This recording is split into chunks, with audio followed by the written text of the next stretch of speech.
All right. Hello and welcome to today's episode. Today is going to be the start of a special 3-part series that I'm going to put out in light of OCD Awareness Week. And the central message of this whole 3-part series is that you can recover. And that is really going to be the topic of this particular part 1 training. And then I'm going to follow it up with, part 2 and part 3, where we're going to expand on that idea a little bit. And obviously this is in reference to the recovery of OCD and anxiety. So for those of you that don't know me, my name is Matt Codde. I'm a licensed clinical social worker, and I'm the founder of Restored Minds and the creator of the AAA Response. And in this series, I really want to, drive home the point of recovery. And when I was sitting down, outlining it and kind of thinking about what I was going to create, or really talk about in this series, this central message just kept coming up to me. And so I wanted to really create this from just a different place, where I wanted to put this out here, for this particular week, because in OCD Awareness Week, and there are some phenomenal clinicians, coaches, practitioners, helping people with OCD and anxiety. And there's a lot of messages that get sent out this week, in the week of October 8th to 14th. And some are amazing, and some, I just don't really align with. And I wanted to put out a message that was just really from my heart, and just that I just believe in fully. And this is this idea of recovery. And so you may hear some people talk about this idea that you can't recover from OCD and anxiety. It's this chronic illness and that you'll have it the rest of your life. And that's what some people believe. It's not what I believe, but some people believe that. And when you believe something and you maintain that belief, you shape your world to your beliefs. And what I intend to talk about in this series may ruffle some feathers, and that's okay. And it may not be for you. It may be for you, but I wanted to speak into what I believe to be true. And, despite if that doesn't necessarily align with a lot of the mainstream thought on, OCD and anxiety. So the central message of this particular part of the training is just this idea of recovery. And I want to talk about what recovery is and what I believe OCD and anxiety is. So what we got to understand is that there's different states that we can experience as human beings, right? We can experience, and we might call these states, we often call them different emotional states. And, there's, levels of energy, by Dotson or Hawkins, famous maps of consciousness. And essentially there's different energetic states we can get into. And emotion is just energy in motion in the body. And when you think about OCD and anxiety, what's happening is a person's getting stuck in the energy of fear, or the emotion of fear, which is a very low energy. And if just from experiencing OCD and anxiety, and I'm assuming if you're listening to this or watching this that you have some kind of personal connection with it, because chances are you probably wouldn't watch this show just for fun.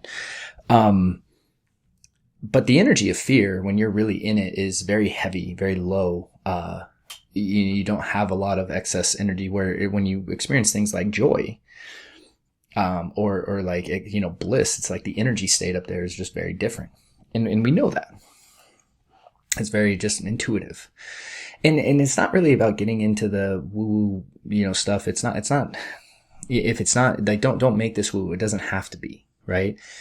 And what happens with OCD and anxiety is essentially you get stuck in the energy of fear, meaning what happens is the fear, you hit your body, right? You feel it in your body. You have some type of sensation that we then label as fear, or we label as anxiety.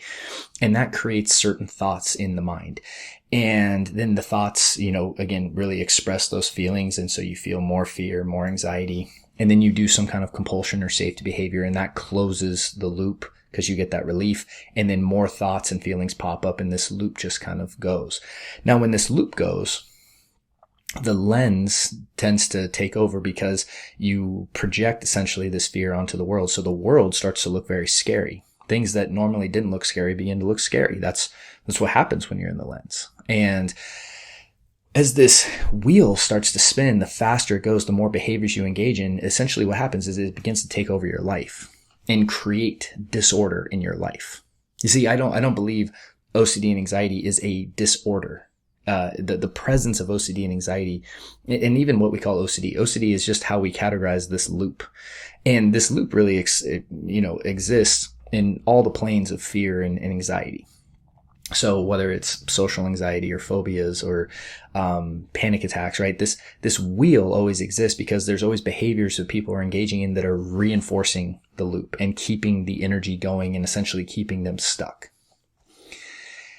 And it's the loop that creates disorder in someone's life. In fact, even when we're measuring, or evaluating or diagnosing someone, we're giving them an assessment. And if they score a certain score on, let's say, the Yale-Brown Obsessive Compulsive Scale or the Y-Box, what we're measuring is how much time are you spending trying to get rid of these thoughts and feelings? How much time are you engaging in the behaviors? That's a lot of what we're measuring.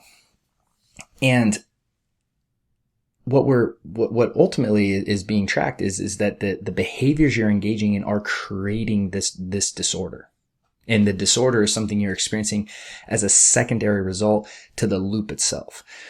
And I think it's so important that you understand it, because if you think that the presence of anxiety in your body or fear in your body is a disorder, you are going to try to solve that.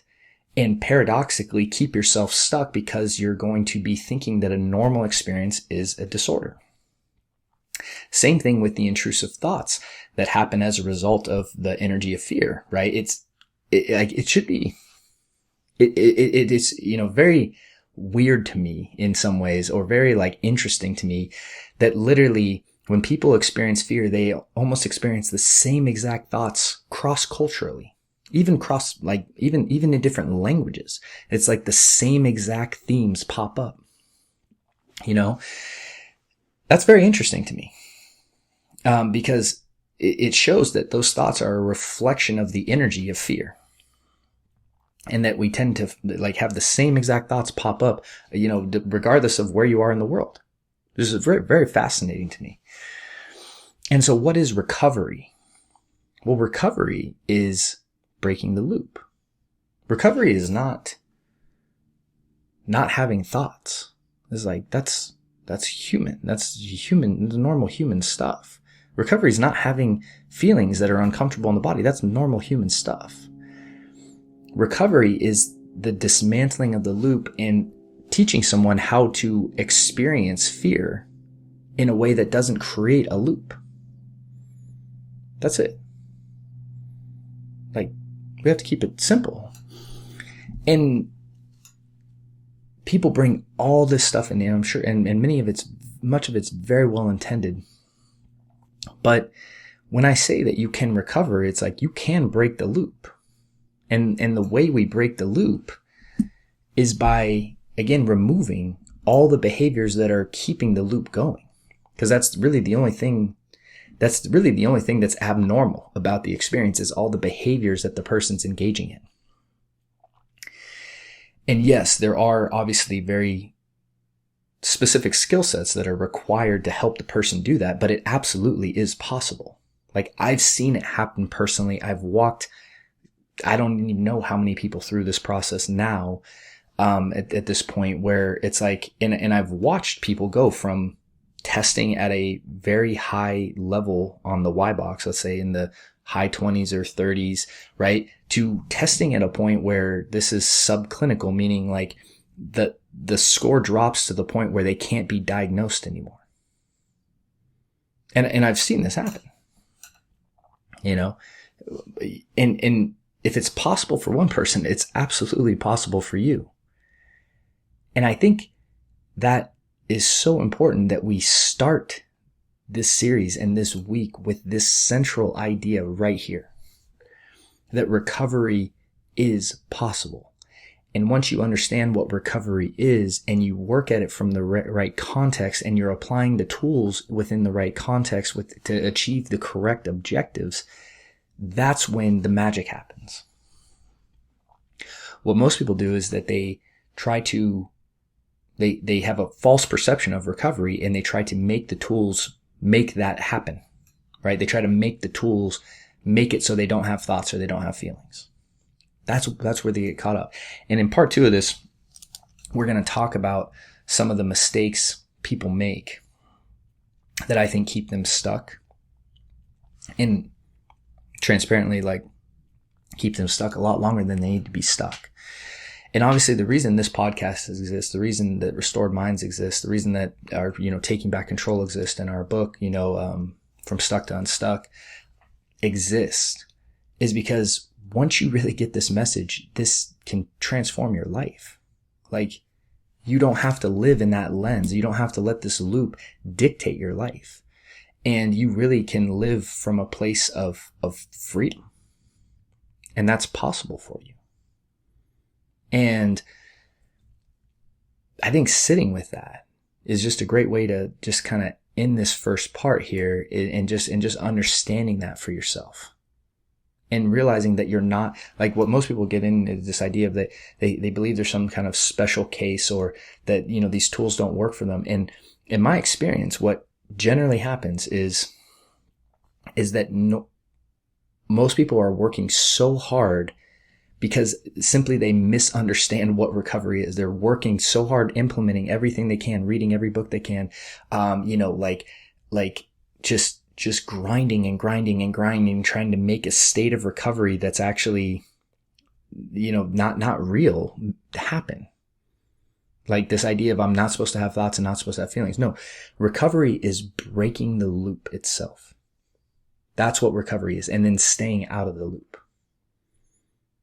And when you get that, when you really get that idea, you might even get it conceptually right now, but when you get it on an internal level, an inner knowingness, when that loop can't spin, that you actually allow that energy to experience it in your body, and the energy to pass and release of fear, that's when you can see the world how it really is.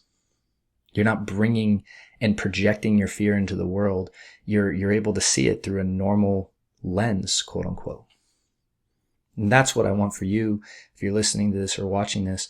And that's what this series is really, I hope is going to help you achieve, at least get started with.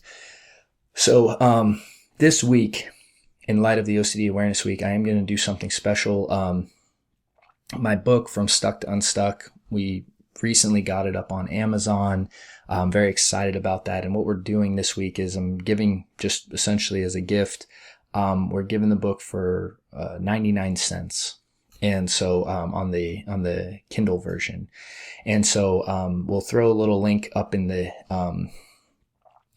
beneath the episode here. We'll also be sending some stuff out. If you're not on our, email list, you can please head over. We'll throw a little link down in the notes as well, where you can get that. Cause we're also going to be doing a live Q&A on Thursday. That's free. And, for the live Q&A, it's just bring any questions you want. I'm just going to go on live and I'm just going to answer questions. And, again, just totally free Thursday. We're going to do it, I think, at 2 p.m. Pacific time. So if you're not a part of our email list, head over to the site and you can, I think you can download our guide, and get on that, so you can make sure you can get the link sent to you, so that you can, join us and hop on here and be able to, ask questions and just learn together. Because I think it's just so important that breaking some of the miscommon beliefs that people hold on to that keep them stuck. And that's really my objective for this series. So with that said, I hope this first part was helpful for you. If you could, please help us out by liking and subscribing, as well as leaving a comment or review on iTunes and Spotify. It would really help us. And then also make sure to check out and get the book this week. And I would really appreciate if you could also leave a nice review on Amazon, as that will really help the book get in the ranking. And so I would really appreciate if you would do that as well. And so, but again, the book for this week is going to be 99 cents. So please get your copy while it's available. And with that said, I'll see you over in part 2 of the series. Hey there. So if you enjoyed that video, we've linked up a few more videos that we think you'd find helpful as well. And if you have found this helpful, we'd really appreciate your support by liking and subscribing. And if you're looking for help and guidance, please check out restoredminds.com, as we have several options for you to get started. See you guys soon.